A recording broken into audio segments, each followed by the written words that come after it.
Kwa upande wetu sisi kama wachezaji tumefanya maandalizi vizuri na tupo tayari kuelekea katika mchezo wa kesho.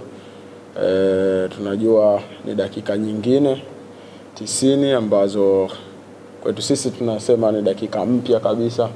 Tuna matokeo ambayo tumeyapata kule Gaborone tunaweka nyuma.